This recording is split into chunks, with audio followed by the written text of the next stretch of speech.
जी प्यारे बच्चों, अस्सलाम वालेकुम। मुझे उम्मीद है आप खैरियत से होंगे। बच्चों, आज से पहले मैंने आपको first year chemistry model paper का सलूशन दे चुका हूँ। आदमजी कॉलेज के पेपर का सलूशन दे चुका हूँ। डीजे कॉलेज के पेपर का सलूशन दे चुका हूँ। पीसीएचएस गर्ल्स कॉलेज के पेपर का सलूशन दे चुका हूँ। मैं कॉलेजिएट के कम्प्रीहेंसिव एग्जाम का सलूशन दे चुका हूँ। और प्रोफेसर डॉक्टर मौजम के पेपर का सलूशन मैं आपको प्रोवाइड कर चुका हूँ। आज बारी गवर्नमेंट कॉलेज फॉर मेन के पेपर के सलूशन की है। ठीक है, आइए वक्त ज़ाया किए बगैर आगे बढ़ते हैं और अपना काम शुरू करते हैं। बच्चों, सबसे पहली बात जो मुझे आपसे करनी है और वो ये है कि गवर्नमेंट कॉलेज फॉर मेन का पेपर है और comprehensive exam chemistry paper one. बच्चों, सबसे पहली बात जो आपसे करनी है वो सेक्शन ए पर करनी है। सेक्शन ए मतलब एमसीक्यूज, और एमसीक्यूज नंबर वन। सॉरी बच्चों, आपसे कहा जा रहा है maximum number of molecule are present. Maximum number of molecule किस में होंगे? इन चारों का मास गिवन है। अगर मास को मॉलिक्यूलर मास से डिवाइड कर दें तो आ जाएंगे मोल। ठीक है बेटा, ये देखें, मैं मॉलिक्यूलर मास से डिवाइड कर रहा हूं। ऐसा करने से मोल पता चल जाएंगे। ठीक है, जिसके मोल सबसे ज्यादा होंगे, नंबर ऑफ मॉलिक्यूल भी सबसे ज्यादा उसी में होंगे। तो आप मुझे बताइए, नंबर ऑफ मोल सबसे ज्यादा किसके आएंगे? जिसका मोलर मास सबसे कम है। आप अगर कैलकुलेट करके देखें तो number of mole 100 gram methane के सबसे ज्यादा निकलेंगे। इसका मतलब ये हुआ कि नंबर ऑफ मॉलिक्यूल भी सबसे ज्यादा इसी में होंगे। ठीक है, एक बात। दूसरी बात बच्चों, collection of gas over water is an example of. जब हम पानी के ऊपर किसी भी गैस को कलेक्ट करते हैं तो उसमें वाटर वेपर्स आ जाते हैं जिनको माइनस करना पड़ता है। और माइनस करने के लिए ग्राहम्स लॉ नहीं, डेल्टन्स लॉ नहीं, गैलोजिक लॉ नहीं, डेल्टन्स लॉ लगाते हैं। ओके बेटा। अच्छा, number three, unit of rate constant K for first order reaction. First order reaction जिसमें रिएक्टेंट एक होता है, उसके उसके रेट कांस्टेंट की यूनिट सेकंड इनवर्स होती है। आगे बढ़ते हैं। Radius of first orbit of hydrogen atom. बच्चों, हाइड्रोजन एटम के फर्स्ट ऑर्बिट का रेडियस आपको याद होगा, 0.529 angstrom. Shape of orbital for which L is equal to zero. बच्चों, जिसका एल जीरो हो, एल जीरो का मतलब azimuthal quantum number zero. L अगर जीरो है तो ऑर्बिटल एस होगा, और ऑर्बिटल अगर एस है तो शेप उसका स्फेरिकल होगा। बच्चों, graphite can conduct electricity in one direction. Graphite one direction में इलेक्ट्रिसिटी कंडक्ट करता है विद दिस बिहेवियर। बच्चों, इस बिहेवियर को अगर देखा जाए तो it is said to be. अगर अगर डिफरेंट डायरेक्शन में प्रॉपर्टीज डिफरेंट हो तो हम इस प्रॉपर्टी को कहते हैं एनिस्ट्रोपी। और बच्चों, number of atom in 60 gram carbon. बच्चों, 60 ग्राम कार्बन में नंबर ऑफ एटम कितने होंगे? ये देखिए, 60 ग्राम कार्बन के अगर मोल निकालें तो बच्चों मोलर मास से डिवाइड किया तो मोल आ गए 5। ठीक है, एक मोल में एटम होते हैं 6.02 एक्सपोनेंशियल 23। 5 मोल में कितने होंगे, 5 से मल्टीप्लाई कर देंगे।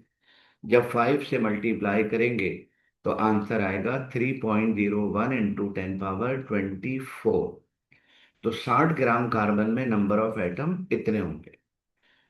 और बच्चों, अगली जो बात आपसे करनी है, मॉलिक्यूल विच है जीरो डाइपोल मूवमेंट। इन तमाम मॉलिक्यूल में डाइपोल मूवमेंट जीरो किसकी होगी? मेरा बेटा, dipole movement carbon tetra chloride की जीरो होगी। उसकी वजह, कार्बन टेट्रा क्लोराइड एक पॉली एटॉमिक मॉलिक्यूल है, और पॉली एटॉमिक मॉलिक्यूल की डाइपोल मूवमेंट हमेशा जीरो होती है। ठीक हो गया। Number 9, under similar condition. बच्चों, अंडर सिमिलर कंडीशन का मतलब टेम्परेचर और प्रेशर की बात हो रही है। Methane gas diffuse dash time than sulphur dioxide.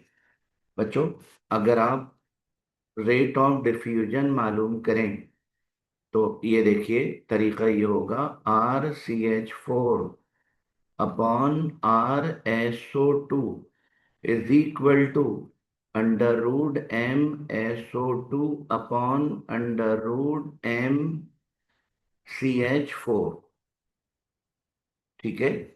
Sulphur dioxide का मोलर मास 64 और मीथेन का मोलर मास 16। 16 × 1 = 16, 16 × 4 = 4 का रूट निकालेंगे तो 2 और 1 का रूट 1। तो बच्चों, आप अगर रियलाइज करें, RCH4 रेशो RSO2, जी बेटा क्या निकला, 2:1। मतलब मीथेन का rate of diffusion CH sulphur dioxide से 2 टाइम ज्यादा होगा। ऐसे करके थोड़ा सा वर्क कर लीजिएगा। ओके बेटा, चलें आगे बढ़ते हैं। अगली जो बात आपसे करनी है वो MCQs नंबर 10 पर करनी है। और बच्चों, हमारा 10वां MCQs ये रहा। आप अगर इस पर बात करें, which of the following possess weakest London dispersion forces. बच्चों, जिस मॉलिक्यूल का साइज सबसे बड़ा हो उसमें लंदन डिस्पर्शन फोर्सेस सबसे कम होती है, और जिस मॉलिक्यूल का साइज छोटा हो उसमें लंदन डिस्पर्शन फोर्सेस ज्यादा होती हैं। तो इन तमाम मॉलिक्यूल में फ्लोरीन, क्लोरीन, ब्रोमीन, आयोडीन, सबसे बड़ा आयोडीन है। तो लंदन डिस्पर्शन फोर्सेस सबसे वीक इसी में होंगी। ठीक है। और अगर स्ट्रॉन्गेस्ट पूछते तो आंसर इसका फ्लोरीन होगा। चले आगे बढ़ते हैं। Sodium chloride and magnesium oxide are isomorphous, okay, because these have same. Isomorphous उन्हें कहते हैं जिनका ज्योमेट्रिकल शेप सेम हो। तो ज्योमेट्रिकल शेप सेम होने की वजह से इन ये आइसोमॉर्फस हैं। What happened when Kc, value of Kc when a catalyst added to a chemical system at equilibrium। बच्चों, कैटलिस्ट ऐड करने से कुछ नहीं होता, रिमेन अनचेंज, इक्विलिब्रियम अनचेंज रहता है। कॉन्जुगेट एसिड अगर पता करना हो तो आप एक काम कीजिए बच्चों, अमोनिया का वाटर से रिएक्शन कर दें। अमोनिया का जब वाटर से रिएक्शन करेंगे तो नाइट्रोजन अपना लोन पेयर दे देगा किसको, प्रोटॉन को, और प्रोटॉन लेकर बन जाएगा अमोनियम आइन। और बच्चों, बाकी बचा OH नेगेटिव है।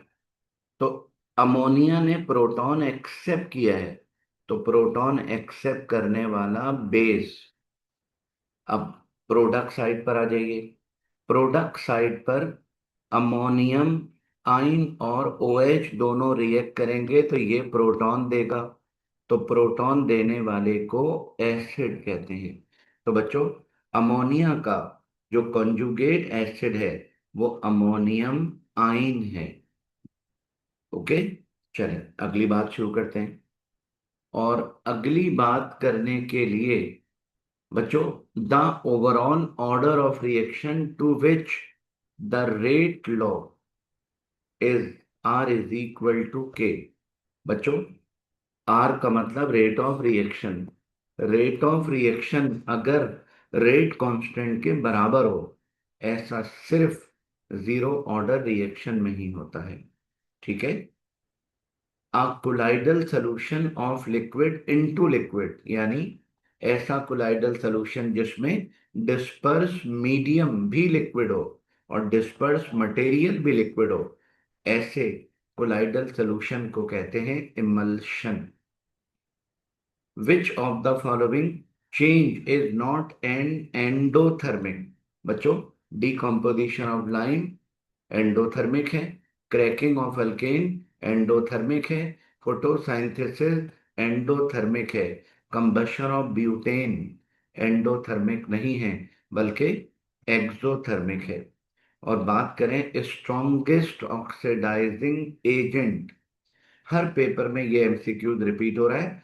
स्ट्रॉन्गेस्ट ऑक्सीडाइजिंग एजेंट बच्चों फ्लोरीन है। फॉरमैन कॉलेज के पेपर का एमसीक्यूज पोर्शन कंप्लीट हुआ।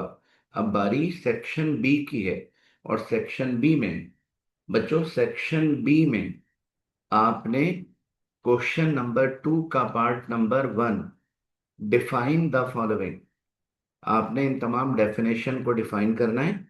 और अगर डिफाइन ना कर सकें तो फिर आपने डिफरेंशिएट करना है इन सबको।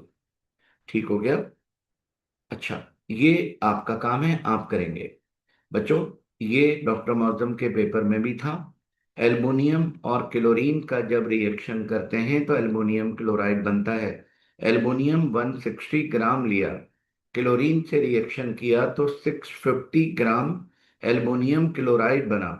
ये इसकी एक्चुअल ईल्ड है और हमें मालूम करनी है परसेंटेज ईल्ड। और परसेंटेज यील्ड मालूम करने के लिए एल्युमिनियम के नीचे एल्युमिनियम का मोलर मास, एल्युमिनियम क्लोराइड के नीचे एल्युमिनियम क्लोराइड का मोलर मास। बताइए बेटा क्या करेंगे?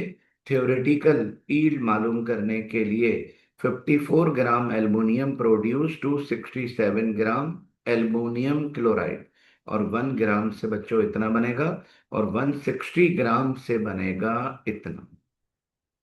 तो आपको प्रैक्टिकल यील्ड गिवन थी, थ्योरेटिकल यील्ड आपने मालूम कर ली। अब परसेंटेज यील्ड का फार्मूला लगाएंगे और परसेंटेज यील्ड मालूम कर लेंगे जो कि ये निकलेगी। डॉक्टर मौजम के पेपर में भी था ये क्वेश्चन और फॉरमैन कॉलेज के पेपर में भी है, लाजमी इसकी तैयारी कर लीजिएगा। बच्चों, क्वेश्चन नंबर 2 का पार्ट नंबर 2 के बाद part number 3, state N+L rule. आपने N+L रूल स्टेट करना है, हुन्स रूल स्टेट करना है, और इलेक्ट्रॉनिक कॉन्फ़िगरेशन करनी है Br नेगेटिव आयन की। तो एटॉमिक नंबर 35 और -1 का मतलब 36। तो बच्चों 36 इलेक्ट्रॉन की आप इलेक्ट्रॉनिक कॉन्फ़िगरेशन देंगे, 1s2 2s2 2p6 3s2 3p6 4s2 3d10 4p6। बच्चों कॉपर 29 की कॉन्फ़िगरेशन जो आप देंगे वो होगी 1s2 2s2 2p6 3s2 3p6 4s2 3d9।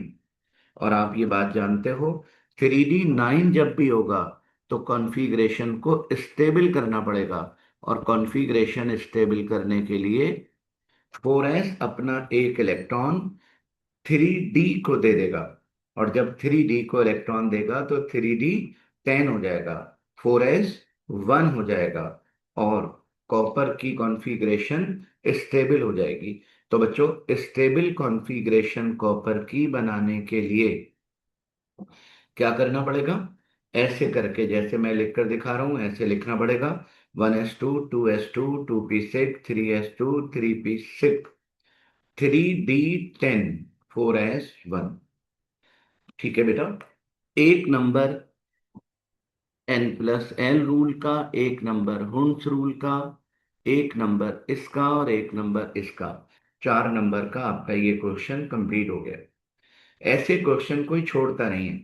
खुदा ना खास्ता आप अगर ना कर सकें तो फिर चले जाइएगा क्वेश्चन नंबर 4 की तरफ। क्वेश्चन नंबर 4 करना आपका काम है, क्वेश्चन नंबर 5 करना आपका काम है, क्वेश्चन नंबर 6 आपका काम है। हाँ, रही बात न्यूमेरिकल की, तो न्यूमेरिकल, ये वाला न्यूमेरिकल मैं आपको करवा देता हूँ। बच्चों, आपको calculate pH of 0.4 m solution of NaOH। बताइए, आपको NaOH सोल्यूशन की कंसंट्रेशन गिवन है और पीएच निकालनी है। आप ये बात जानते हैं कि NaOH एक स्ट्रॉन्ग बेस है, और स्ट्रॉन्ग बेस होने की वजह से इट आयोनाइजेस फुली। तो जब ये फुली आयोनाइज होगा तो जो कंसंट्रेशन बेस की है वही कंसंट्रेशन OH नेगेटिव आयन की भी होगी। अब क्या करना है बेटा, POH का फार्मूला लगाकर OH आयन की कंसंट्रेशन रखकर लॉग निकालेंगे तो ये निकलेगा माइनस माइनस प्लस। ये बच्चों NaOH सोल्यूशन की POH पता चल गई, लेकिन हमें मालूम करना था पीएच। तो क्या करेंगे, pH + POH = 14। POH की वैल्यू रखकर इसको राइट पर ले जाएंगे, माइनस करने के बाद आंसर ये आ जाएगा। ठीक है बेटा, चलें आगे बढ़ते हैं। अगली जो बात है वो, अगर खुदा ना खास्ता अल्लाह ना करे ये वाला क्वेश्चन ना कर सकें, बहुत ही नाजुक हालत होगी उस बच्चे की जो ये भी नहीं कर पाएगा।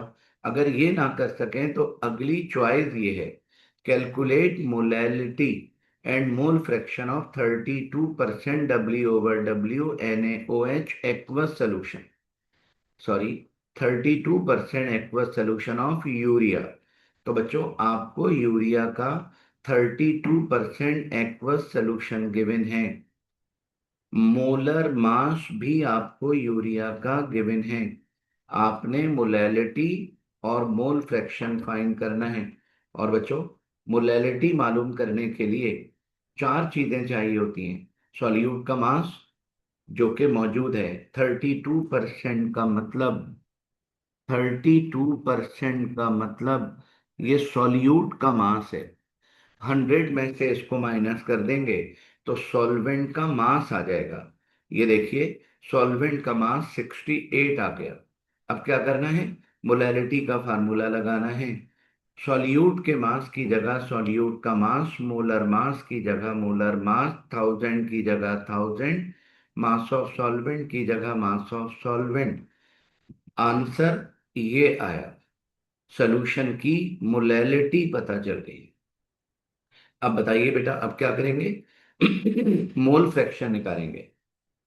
ठीक है, यूरिया का मोल फ्रैक्शन निकालने के लिए यूरिया के mole upon total mole, urea के मोल ऐसे करके, ये देखिए, यूरिया का मास अपॉन मोलर मास, ये मोल हो गए, अपॉन N1 वाटर का मास अपॉन वाटर का मोलर मास, ये N1 हो गया, यूरिया के मास अपॉन मोलर मास, ये N2 हो गया। अब आप इसको सॉल्व करेंगे जब, तो बच्चों मोल फ्रैक्शन पता चल गया आपको यूरिया का। ठीक हो गया।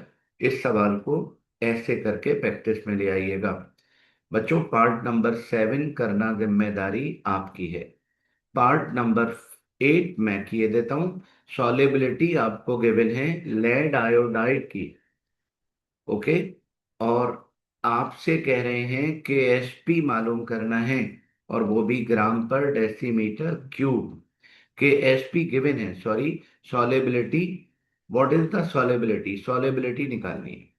तो बच्चों, जिसकी सॉलेबिलिटी निकालनी होती है उसको आयोनाइज करते हैं, आयोनाइज कर दिया। आयोनाइज करने के बाद इसका सॉलेबिलिटी प्रोडक्ट निकालेंगे। वो कैसे, ये ऐसे। अब मुझे बताइए कि एसपी की वैल्यू आपको गिवन है। ठीक है, आप बच्चों अगर ये वाली इक्वेशन देखें, ये वाली सैचुरेटेड सॉल्यूशन की इक्वेशन है ये। इसमें लेड आयोडाइड के जितने मोल हैं लेड के भी उतने ही हैं, और आयोडाइड के डबल हैं। तो ऐसा करते हैं, लेड आयोडाइड की सॉलेबिलिटी सपोज कर लेते हैं एक्स। तो लेड आयोडाइड की सॉलेबिलिटी अगर एक्स है तो लेड आयोडाइड भी एक्स होगा। सॉरी, लेड आयोडाइड की सॉलेबिलिटी अगर एक्स है तो लेड आयन भी एक्स होगा, आयोडाइड 2x होगा। तो हमने क्या किया, इक्वेशन वन में वैल्यूज रख के सॉल्व कर लिया, taking cube root on both side. तो बच्चों x की वैल्यू आ गई। ये जो x की वैल्यू है ये एक्चुअली सॉलेबिलिटी है, मगर ये मोल पर डेसीमीटर क्यूब में है, और हमसे कहा जा रहा है कि ग्राम पर डेसीमीटर क्यूब में निकालें। तो सॉलेबिलिटी को ग्राम पर डेसीमीटर क्यूब में कन्वर्ट करने के लिए मोलर मास से मल्टीप्लाई कर दीजिए। लेड आयोडाइड का ये मोलर मास है, और ऐसा करने से सॉलेबिलिटी ग्राम पर डेसीमीटर क्यूब में आ गई। और बच्चों, लेड आयोडाइड की सॉलेबिलिटी पता चल गई। इस क्वेश्चन को कर लीजिएगा। ठीक है, ऐसे बहुत सारे क्वेश्चन मैंने सॉल्व करके अपलोड किए हुए हैं यूट्यूब पर, उनको देखना चाहें तो उनको भी देख लीजिएगा। चलते हैं, इसी सवाल का ऑप्शनल क्वेश्चन है। आपको एक इक्वेशन दी हुई है और ये डेटा गिवन है। बच्चों, ए की कंसंट्रेशन, बी की कंसंट्रेशन और रेट ये रहा। ए की कंसंट्रेशन को डबल किया तो रेट 4 टाइम इंक्रीज हो गया। ए की कंसंट्रेशन डबल करने से अगर रेट 4 टाइम इंक्रीज हो गया तो मतलब ये हुआ कि ए की पावर 2। फिर बच्चों, ए की कंसंट्रेशन वही रखी, बी की कंसंट्रेशन डबल कर दी तो रेट डबल हो गया, और रेट डबल होने का मतलब है कि बी की पावर 1। ठीक है, आपने right rate expression determine rate constant and order of reaction. बच्चों, रेट एक्सप्रेशन निकालनी है, रेट कांस्टेंट निकालना है, ऑर्डर ऑफ रिएक्शन निकालना है। तो बताइए, रेट एक्सप्रेशन क्या होगी बेटा? dx upon dt is equal to k concentration of A की पावर 2 कंसंट्रेशन ऑफ B की पावर 1। ठीक हो गया। अब इसके बाद रेट कांस्टेंट निकालना है, और बच्चों रेट कांस्टेंट निकालने के लिए आप यही वाली इक्वेशन, रेट कांस्टेंट निकालने के लिए आप यही वाली इक्वेशन इस्तेमाल करेंगे। ओके, क्रॉस मल्टीप्लाई कर लेंगे तो के आइसोलेट हो जाएगा। अब बच्चों, ये वाला डेटा चाहे ये वाला रख दें, ये चाहे ये रख दें, ये चाहे ये रख दें। तो मैंने डेटा नंबर 1 पुट कर दिया, और डेटा नंबर 1 पुट किया तो के की वैल्यू निकल कर आ गई 2। थर्ड ऑर्डर रिएक्शन है, इसलिए डेसीमीटर 6 पर मोल स्क्वायर इनटू सेकेंड। ठीक है बेटा, अब जल्दी से बताइए, ए की पावर 2 बी की पावर 1, तो दोनों का सम निकला 2, तो ऑर्डर ऑफ रिएक्शन निकला थर्ड। ठीक हो गया।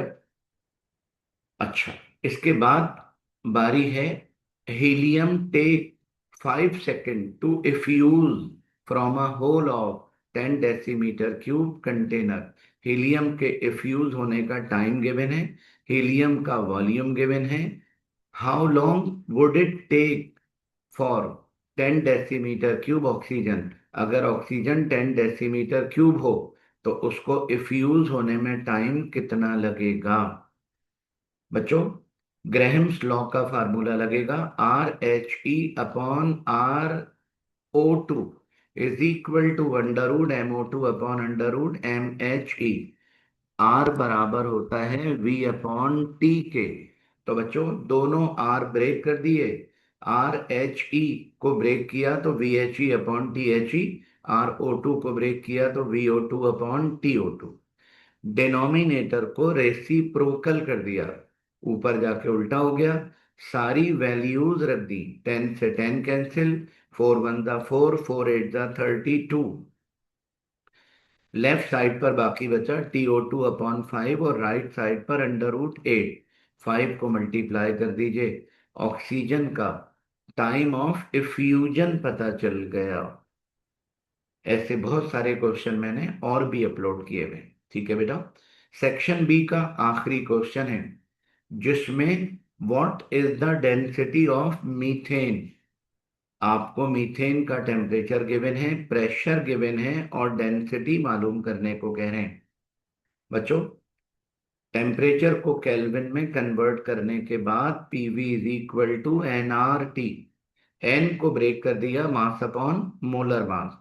मोलर मास को क्रॉस मल्टीप्लाई करके वी को नीचे ले आए। मास अपॉन वॉल्यूम का मतलब डी। अब डी निकालने के लिए आर टी को क्रॉस कर दिया।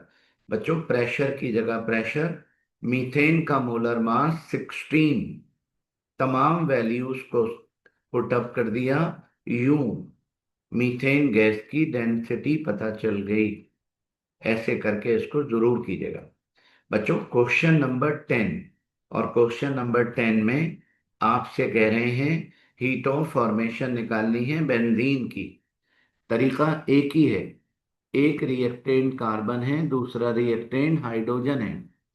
ये दोनों मौजूद हैं इक्वेशन 2 और 3 में। तो कार्बन इक्वेशन 2 को मल्टीप्लाई करेंगे 6 से, इक्वेशन 3 को मल्टीप्लाई करेंगे 3 से, और दोनों इक्वेशन को ऐड कर देंगे। ये देखिए 6C+3H2। बच्चों, 6 और 3/2 को प्लस करना आपको आता होगा, 15/2। और 15/2 को आप ऐसे भी लिख सकते हैं, और 15/2 भी लिख सकते हैं। प्रोडक्ट भी प्लस कर दिया, एनर्जी भी प्लस हो गई, और ऐसा करने से हमें इक्वेशन नंबर बच्चों 5 मिल गई। अब क्या करना है, इस इक्वेशन 5 में से बची खुची इक्वेशन 4 को सब्ट्रैक्ट कर दीजिए। और बच्चों, जब सब्ट्रैक्ट करेंगे, ये रही इक्वेशन 5, ये रही इक्वेशन 4। सब्ट्रैक्शन करते हैं जब, तो साइन चेंज हो जाते हैं। ये प्लस माइनस, ये प्लस माइनस, ये प्लस माइनस, ये प्लस माइनस, ये माइनस प्लस। प्लस का 3H2O माइनस का 3H2O कैंसिल। प्लस का 6CO2 माइनस का 6CO2 कैंसिल। प्लस का 7.5O2 माइनस का 7.5O2 कैंसिल। और बच्चों, 6C+3H2 माइनस के बेंजीन को राइट ले गए, और ऐसा करने से हमें हीट ऑफ फॉर्मेशन पता चलती। ठीक हो गया। ये सेक्शन बी बच्चों कंप्लीट हुआ हमारा। चलते हैं सेक्शन सी की तरफ। तो बच्चों, क्वेश्चन नंबर 3 आपका काम है, क्वेश्चन नंबर 4 आपका काम है, क्वेश्चन नंबर 5 आपका काम है। हाँ, न्यूमेरिकल आपको मैं करवा देता हूं। बच्चों, ये न्यूमेरिकल, इसमें आपसे कह रहे हैं व्हेन इक्विलिब्रियम वाज अटेन्ड। जब इक्विलिब्रियम अटेन्ड हुआ, तो concentration of A is equal to B is equal to 4 mole per decimetre cube, and concentration of C 6 mole per decimetre cube. Calculate करना है आपको K C and initial concentration of A and B. बच्चों, equilibrium concentration given है, तो equilibrium expression लिखकर values put up कर देंगे। ऐसा करने से आपको केसी की वैल्यू मिल जाएगी, जो ये होगी। अब क्या रह गया, initial concentration of A and B. बच्चों, ए की इक्विलिब्रियम कंसंट्रेशन 4 है, बी की इक्विलिब्रियम कंसंट्रेशन 4 है, तो डेफिनेटली इनिशियल कंसंट्रेशन इससे ज्यादा होगी। आप अगर इक्वेशन पर गौर करें, तो इक्वेशन में ए कितना है 1 मोल, बी कितना है 1 मोल, सी कितना है 2 मोल। तो 1 mole of A and 1 mole of B react to give 6 mole of C. C के 6 मोल बन रहे हैं, तो डेफिनेटली डेफिनेटली ए में से 3 मोल निकले, बी में से 3 मोल निकले, ए में से 3 मोल माइनस हुए, बी में से 3 मोल माइनस हुए, है ना बेटा। बचने वाले और निकलने वाले जमा कर दिए, तो इनिशियल कंसंट्रेशन पता चल गई ए और बी की। ठीक हो गया बच्चों। इसका और आपका काम है, क्वेश्चन नंबर 6 आपका काम है। क्वेश्चन नंबर 7 करना जिम्मेदारी आपकी है। और रही बात इक्वेशन को बैलेंस करने की, तो बच्चों आयन इलेक्ट्रॉन मेथड का एक पूरा सेपरेट 2 लेक्चर मैंने अपलोड किए हैं, और ये तीनों की तीनों इक्वेशन उनमें शामिल हैं। आप अगर इनको समझना चाहते हैं तो सबसे पहले मेरा आयन इलेक्ट्रॉन मेथड का पहला लेक्चर जरूर देखिएगा। पहला ना देखें तो दूसरा भी मत देखिएगा। इसका सलूशन आपको डिटेल में समझाया है मैंने, जो आराम से देख सकते हैं आप। ओके बेटा। अच्छा, इस इक्वेशन का सलूशन भी उसी लेक्चर में डिटेल में मौजूद है। आप अगर इसको समझने में इंटरेस्टेड हैं तो आयन इलेक्ट्रॉन मेथड का पहला और दूसरा लेक्चर लाजमी समझ लीजिएगा। तो ये वाली इक्वेशन खुद ब खुद कवर हो जाएगी। और बच्चों, ये वाली इक्वेशन का सलूशन मैं आपको दे चुका हूं। आप अगर चाहते हैं तो मेरा आयन इलेक्ट्रॉन मेथड वाला लेक्चर निकाल कर ये काम कर लीजिएगा। ठीक है बेटा। इसके साथ आपका फॉरमैन कॉलेज का पेपर फिनिश हुआ बच्चों। मॉडल पेपर, आदमजी कॉलेज का पेपर, डीजे कॉलेज का पेपर, फॉरमैन कॉलेज का पेपर, मैक कॉलेजिएट का कंप्रीहेंसिव एग्जाम का पेपर, पीसीएचएस गर्ल्स कॉलेज का पेपर, ये डॉक्टर मौजम का पेपर, ये 7 पेपर पूरे के पूरे मैं आपको सॉल्व करके अपलोड कर चुका हूं। अगर आप ये पेपर कर लें तो आपके लिए ये इनफ होगा, बल्कि मोर देन इनफ होगा। जो फेलियर बच्चे हैं, जो सेकेंड ईयर का एग्जाम दे रहे हैं, उनके लिए भी ये तमाम पेपर काफी होंगे। ठीक है। अपना बहुत ख्याल रखिएगा, ताकि अल्लाह भी आपका ख्याल रखे। चलें, ओके, अल्लाह हाफिज।